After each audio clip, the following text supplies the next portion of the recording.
Bismillahirrahmanirrahim. Assalamualaikum warahmatullahi wabarakatuh. Alhamdulillahirabbil alamin. Assalatu wassalamu ala asyrofil anbiya'i wal mursalin sayyidina Muhammad wa ala alihi washabbihi ajmain. Amma ba'du. Segala puji bagi Allah Subhanahu wa taala yang hari ini kita dapat hadir lagi kembali di program Mutiara Hati spesial Ramadan. Nah, seperti biasa ada saya Isi Permatasari dan juga narasumber kita hari ini seperti biasa ada Ustazah Cucu Nur Jamila. Assalamualaikum Ustazah. Waalaikumsalam warahmatullahi wabarakatuh, Kak Yesi. Gimana kabarnya Ustazah hari ini? Alhamdulillah masih saum, Masih sehat Masya Allah. walafiat. Alhamdulillah Ustazah. Nah, kali ini kita akan berbagi lagi nih Ustazah kepada pemirsa M2 TV, pemirsa Kompas TV dan juga pendengar setia Radio Mujahidin tentang tema kita hari ini yaitu mencicipi masakan sebelum berbuka nih Ustazah. Nah, ini kan memang kadang-kadang kita kan sebagai seorang perempuan kan khawatir ya masakan ini nih gimana nih rasanya nih ya sebelum dimakan sama anggota keluarga nih Ustazah. Nah, kalau untuk kita nih Ustazah gimana sih sebenarnya kalau misalnya kita menyiapkan makanan nih baiknya apakah boleh nih mencicipinya nih Ustazah? Baik Mbak Yesi, sebagaimana biasa saya menyapa dulu pemirsa ya. Assalamualaikum warahmatullahi wabarakatuh. Waalaikumsalam. Bismillahirrahmanirrahim.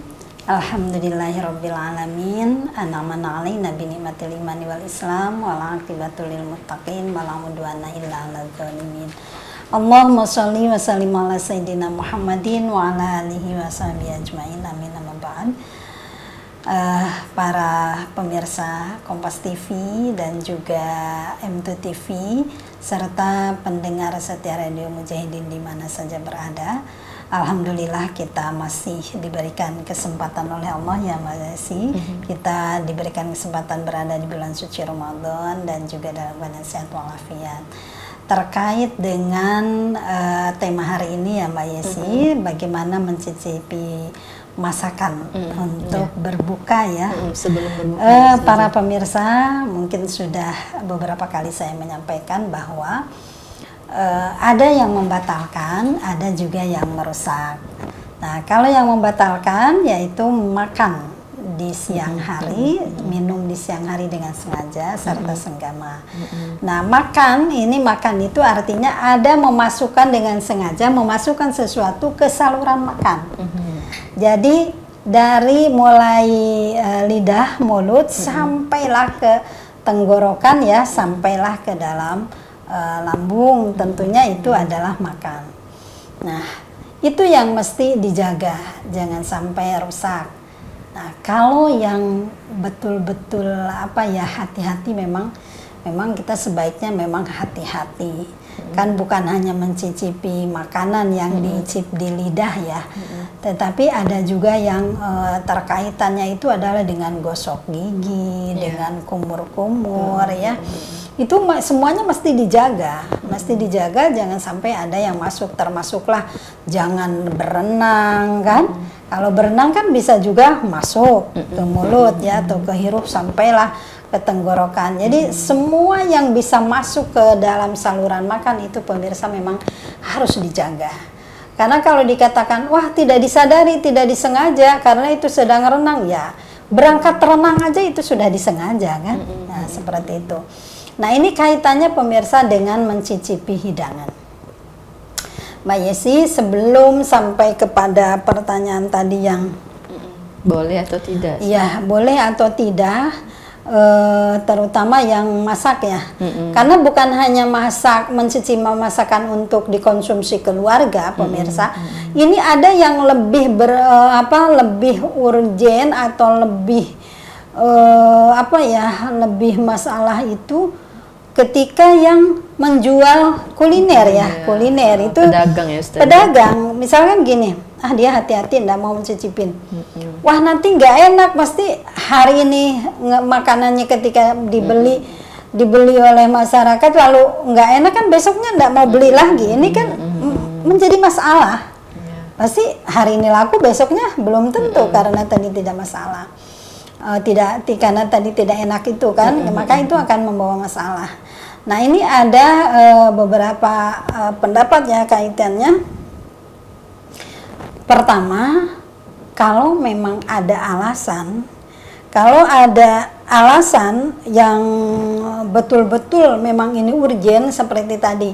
Kalau tidak dicicipi tidak enak, lalu tidak ada orang juga yang mencicipi, misalkan tidak ada di rumah tuh yang sedang haid ya, tidak juga ada anak kecil, nggak mungkin bisa merasakan kan. Jelasnya tidak ada yang haid, tidak ada yang sakit, semuanya sedang saum. Dan ini kalau tidak dicicipi, maka masakan itu tidak enak dan tentu tidak akan bisa dijual. Nah, ketika itu ada alasan yang memang menuntut untuk dicicipi, maka ini boleh. Hubungannya itu, hukumnya itu mubah. Mubah itu boleh-boleh saja, asal dia bisa menjaga jangan sampai ketelan. Artinya setelah dicip, segeralah ludahkan, dimuntahkan. Berarti boleh, ada syaratnya, Ada Ustazah, syarat ya, Oke, ada syarat. menarik. Jangan sampai, tapi jangan sampai ditelan. Tertelan ya, Ya, Ustazah. jangan sampai Oke, ketelan. ini baru satu ya Ustazah ya. Nanti kita lanjutkan lagi ya Ustazah ya. Yang nomor selanjutnya yang nomor 2. Nanti kita akan lanjutkan lagi pemirsa. Tetap bersama kami di Mutiara Hati spesial Ramadan.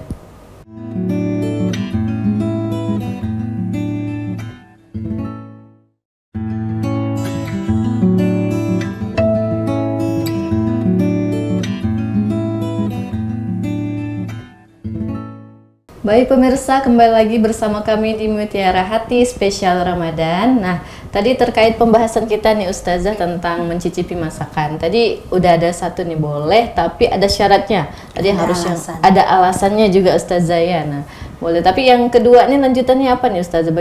Hukum bagaimana mencicipi masakan nih sebelum berbuka?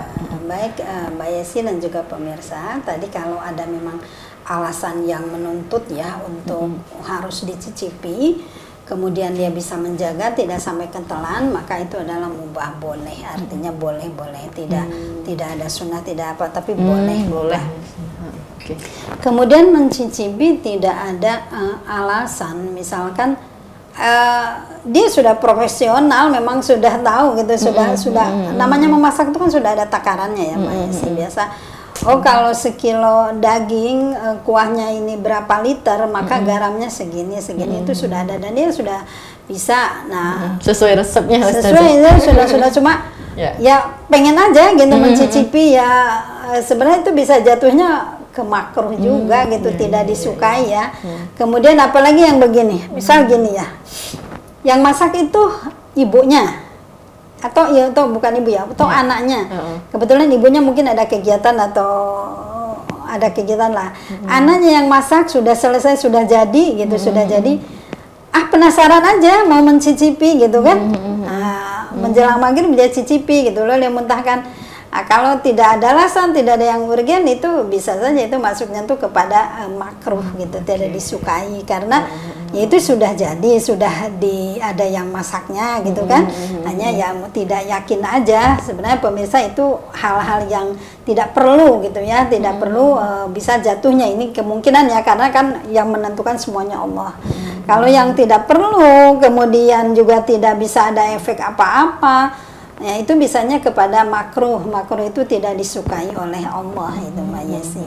Maka ini para pemirsa di mana saja berada, sebenarnya kita lebihnya waspada, hati-hati. Karena khawatirnya tidak bisa menjaga, kemudian ada yang ketelan gitu kan. Apalagi nyicipinnya sambil jalan sana, jalan sini kan, bisa-bisa ada yang ketelan.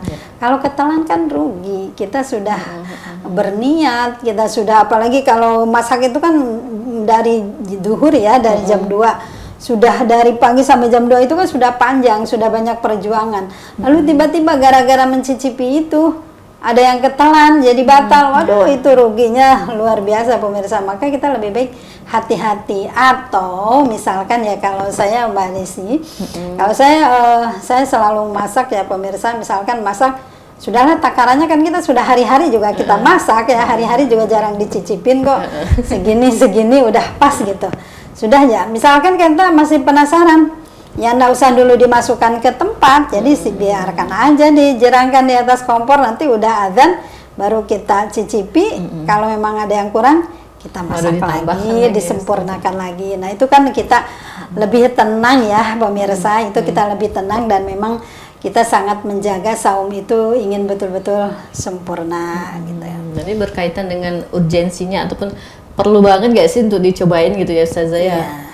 Ya, jadi pemirsa lebih kepada kehati-hatian. Apalagi si penjual itu ya Ustazah ya, takutnya berubah Ya, rasanya. kalau penjual emang kaitannya dengan kebutuhan ekonomi ya.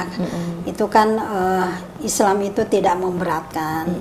Karena kalau misalnya kebutuhan terkaitannya dengan kebutuhan dan ekonomi, kalau tidak dagangan itu karena rasanya tidak sempurna, tidak enak, lalu tidak laku, kan nanti akan ada kerugian juga. Nah, selama itu tadi bisa menjaga, sebenarnya lebih bisa menjaganya. Nah, ini sama halnya juga pemirsa dengan berkumur-kumur ya. Kan kumur-kumur itu hukumnya sunnah. Jadi dalam berwudu itu kan ada yang wajib, ada yang sunnah.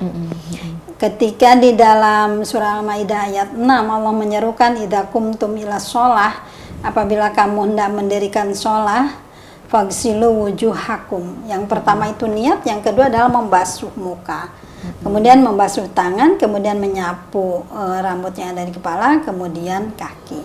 Nah, maka kumur-kumur di mana? Kumur-kumur itu sunnah. Nah, ketika tidak bisa merasa, waduh saya ini kalau kumur-kumur pasti suka ada yang ketelan deh misalkan. Apalagi istinsyak, misal menghirup. Kalau saya menghirup air pasti suka ada yang masuk lalu ketelan. Nah, itu sedang saum lebih baik hati-hati. Maksudnya hati-hati itu misalkan berkumur-kumur biasa banyak-banyak 3 kali. Nah, cukup aja 1 kali sedikit, nggak usah sampai digurah-gurah, jangan sampai ada yang ketelan. Nah, sama halnya seperti itu, Mbak. Kalau tadi konteksnya mencicipi ya, pemirsa, ini tidak jauh beda sebenarnya permasalahannya dengan kumur-kumur ketika berwudu, atau juga ada yang lebih lain menggosok gigi. Itu yang paling sering sih Ustazah, menggosok gigi ya. Takut batal katanya. Itu gimana tuh Ustazah? Terkait dengan menggosok gigi kan memang ada beberapa hadis ya. Ada hadis Rasulullah SAW menyampaikan, apabila tidak memberatkan umatku atau tidak memberatkan manusia, la amartuhum bisiwaki ma kulli sholatin, maka aku akan perintahkan umatku itu bersiwak, menggosok gigi dengan kayu irok setiap kali mau sholat. Nah, ini kalau berpegangan kepada ini sebenarnya itu menggosok gigi dengan siwak ya. Kalau Rasulullah dengan siwak sebenarnya konteksnya itu lebih dengan siwak. Kalau mungkin di sini dengan sikat gigi pakai pasta ya, itu nilainya itu sunnah setiap kali mau sholat. Nah, setiap kali mau sholat itu sunnah. Kemudian ada hadis yang lain gitu kan. Bau mulut orang yang berpuasa itu lebih harum daripada minyak kasturi. Nah, ini sepertinya kayak berbenturan gitu ya. Yang satu memang Rasulullah akan memerintahkan untuk bersiwak setiap kali sholat. Yang satu bau mulutnya orang berpuasa itu lebih harum daripada minyak kasturi. Nah, itu nanti bisa saya jelaskan ya. Di selanjutnya ya Ustazah ya. Kita jeda dulu nih Ustazah. Baik, pemirsa tetaplah bersama kami di Mutiara Hati Spesial Ramadan.